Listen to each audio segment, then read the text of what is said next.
coming up, Sue Elsterman is selected as president for Ivy Tech Community College's Junior Achievement presents the 2016 Du Bois County Business Hall of Fame laureate. The Jasper City Council discusses downtown projects, Kurt with sports, and Inform with Bill Potter. These stories, sports, and weather are coming up on 18 WJTS News.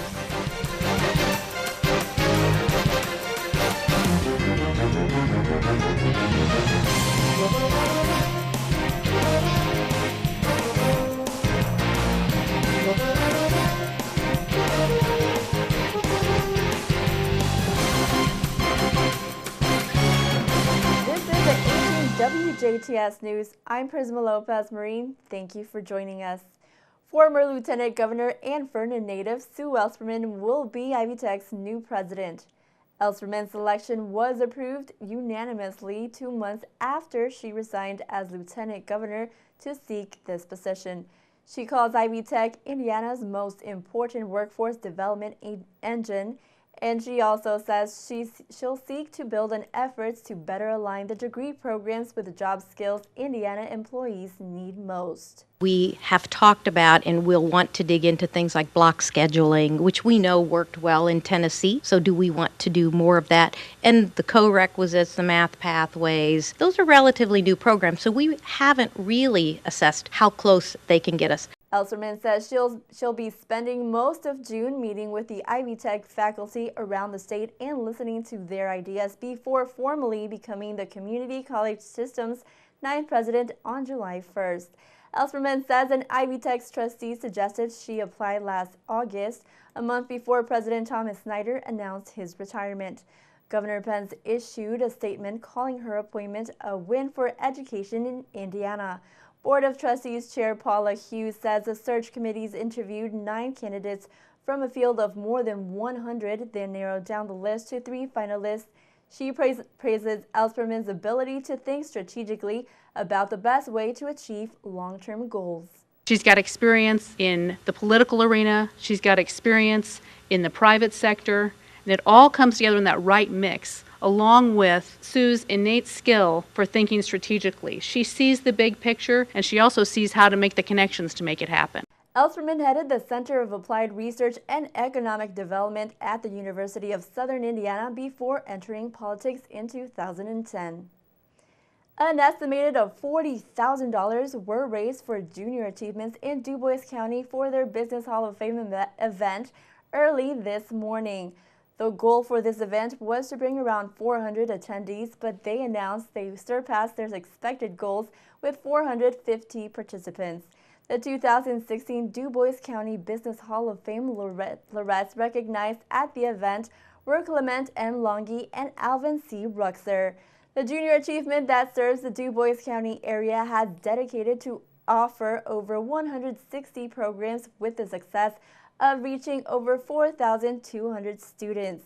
With Junior Achievement's core values to educate, enlighten, and empower, Northeast Du Bois School student Caden Knies incorporated his experience with those values as he addressed the audience with his winning essay.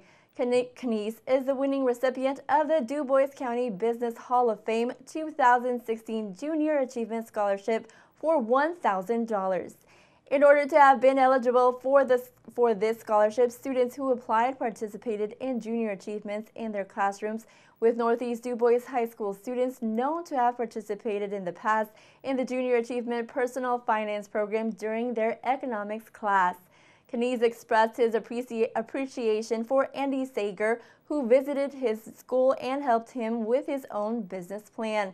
Knies declared that with the tools he gained by being in Junior Achievements, he does plan to utilize the 3 pillar values of the organization to create his career's foundation. Along with Knies, other Junior Achievement students present at the event were volunteering with event tasks, and they represented Forest Park.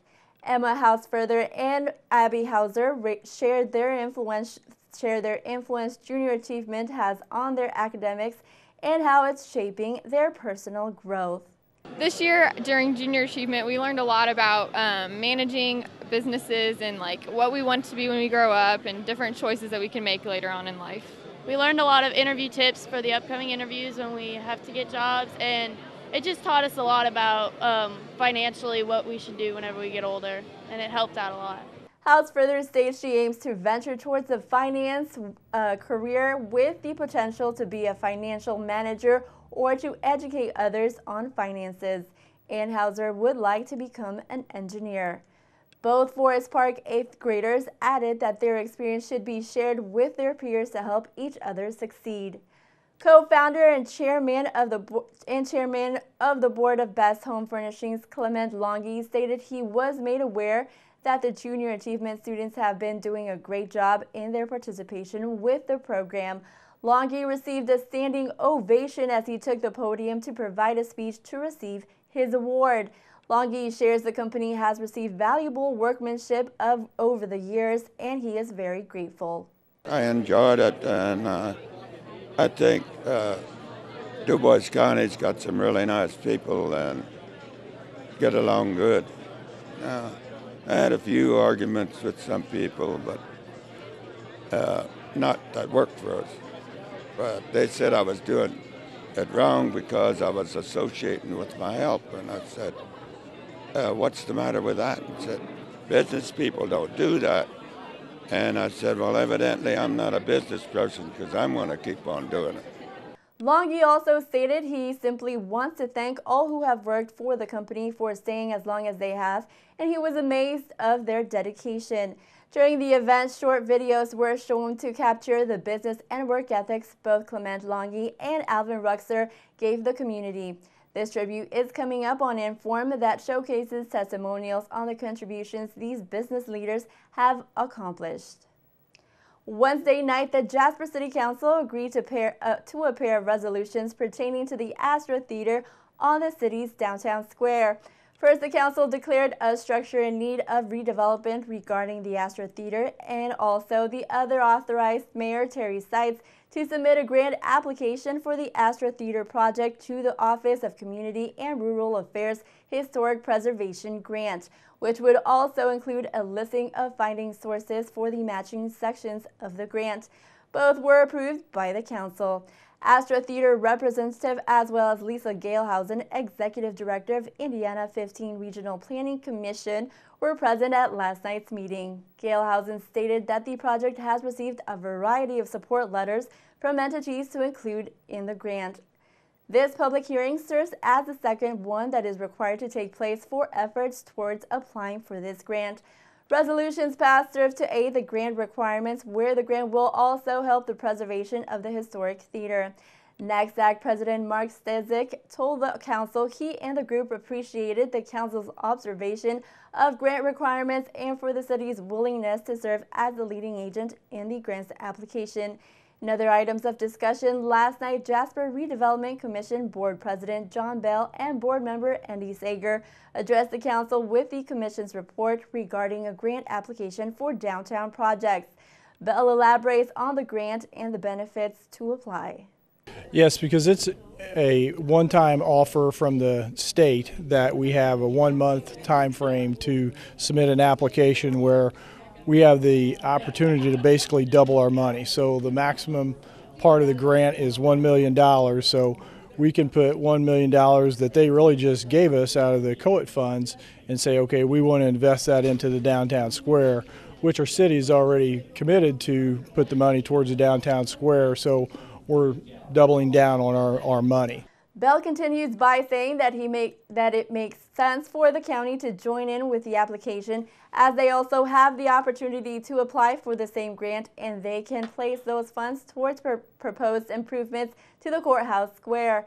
Bell states that in preparation for the state grant, they have made efforts to inform their partnerships with Du Bois County and the city of Jasper, and also inform them that the opportunity to apply for this grant and the assessment plan that they are working on to include in the grant application process.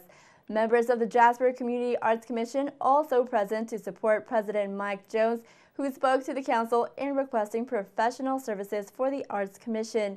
These professional services will facilitate the setup of bonding for the proposed Jasper Cultural Center. Jones explains the connection with the council's necessary approval of this request. The Jasper Community Arts Commission is a department of the city, and so the only body that can expend dollars, especially in those quantities, is the city council, common council. And so in order to get the job done and have the Jasper Community Arts Commission portion paid for, the common council had to approve dollars for it. So them approving bond council to go ahead and get the money ready, so when the referendum for the library passes, the city's money is in place to do that. Some of the concerns expressed by the council was expenditures that would be needed for the professional services. City Attorney Renee Kabrick says professional services would not change any fees would not charge any fees until bond proceeds have been obtained. Stay tuned. Weather and sports still to come on 18 WJTS News.